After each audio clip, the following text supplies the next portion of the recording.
ఇస్తిమా కార్యక్రమాన్ని సరి కడప జిల్లాలో చేయడం ఇందులో మా నియోజకవర్గంలో జరుగుతుండడం చాలా సంతోషం.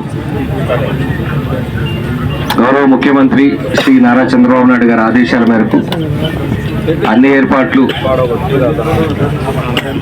మా దగ్గరకు వచ్చినప్పటి నుంచి దాదాపు అన్ని కోఆర్డినేట్ చేసేసి కలెక్టర్ గారితో ఎస్పీ గారితో మాట్లాడి కలెక్టర్ గారు కూడా ఇప్పటికీ 4-5 సార్లు రివ్యూ మీటింగ్ పెట్టుకొని అన్ని ఆర్గనైజ్ చేస్తున్నారు. కాబట్టి అనుకున్న టైంలో పనులన్నీ అడిగిన పనులన్నీ పూర్తి చేశారు. ఎక్కడా కూడా ఏ అవాంఛనీయ సంఘటన జరగకుండా ఎవరికి అంతరాయం కలగకుండా ప్రశాంతంగా జరిగేదానికి అన్ని ఏర్పాట్లు పూర్తి చేయడం జరిగింది. అలాగే కలెక్టర్ గారు కమిటీలు కూడా వేస్తున్నారు దాన్ని మానిటర్ చేయడానికి. కూడా మా సైడ్ నుంచి కూడా మేము కూడా కంప్లీట్గా అందుబాటులో ఉండి 3 రోజులు ఎలాంటి ఇబ్బంది లేకుండా ఈ కార్యక్రమాన్ని పూర్తి చేస్తాము, విజయవంతంగా చేస్తామని చెప్పేసి కమిటీ వాళ్ళు కూడా చెప్పడం జరిగింది.